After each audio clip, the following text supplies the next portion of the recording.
What's up, Redskin Nation? Welcome to week 6 of the blog. Thanks again for coming back. Yep, I thought I'd said I hope we be 4-2 right now. We're not. We're 3-3. It sucks. I know we're still at 500, but we played the Colts, so it's not like we just played some random team. Uh, First, let me just say the entire game was missed opportunities. I mean, we all know that. We all saw that. It was just disgusting. It was a gross representation of what not to do when playing football. Wait, I'm sorry, Carlos. Oh, I'm sorry. Every time I have to say his name, I get sick. But Carlos Rogers. Mm, will now on the blog only be known as the future former number 22 because every time I say his name, I'm okay. I'm okay. Every time I say his name, I get physically ill. Physically ill. So he would be like Voldemort or Harry Potter, he whose name should not be said. Yeah, I watch Harry Potter. You got a problem with that? Don't judge me. Don't judge me. Anyway, yeah, the future former number 22, he gets hit in the number time after time after time, and what happens? He dropping the ball all over the place. Absolutely sickening. I mean, I can't believe, he wasn't the only one. Moore did it. But you know what? The future former number 22 does it every freaking week. And he did it more than once this week, okay? Not only that, but giving up touchdowns. I mean, I'm just sick of him. He's everything what a cornerback should not be. And I don't even know why he's here. You play him, but you don't play Hainsworth. I thought I'd never take up for Hainsworth this season, but I mean, geez, Louise, come on, let's get real now. Anyway, but the Colts, they do the exact opposite. They come out there, they capitalize on the pick that Donovan gave up in the first quarter, and Peyton comes back out to throw it over the middle to Pierre Garçon for their first touchdown, and it was just a sign of things to come.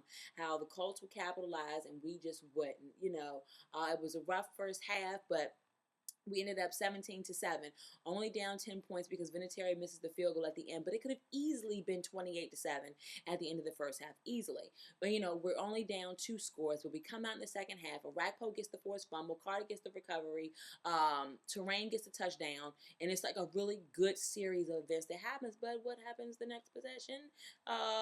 Joseph Adai comes down with his longest run of his career, and then the Colts put it in the end zone.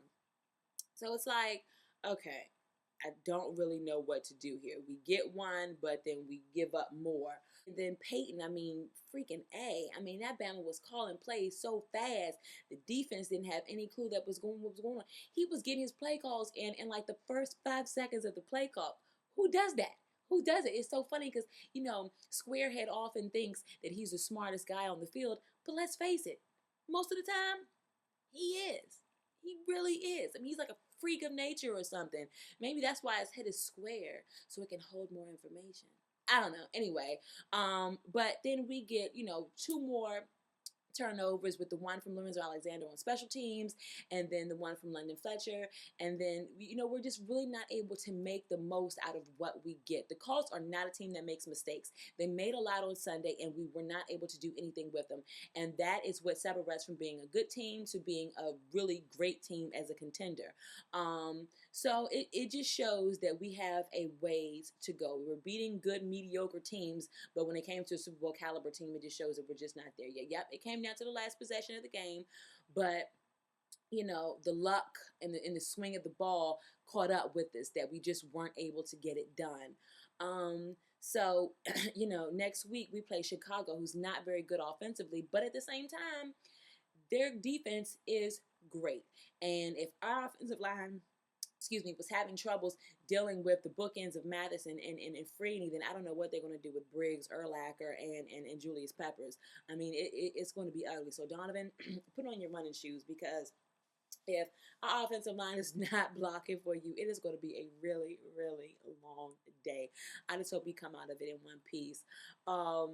And we don't have Chris Cooley because of the hit and the concussion that he got, and so we're already 1 man, 2 men down because CP will probably still be out for another week.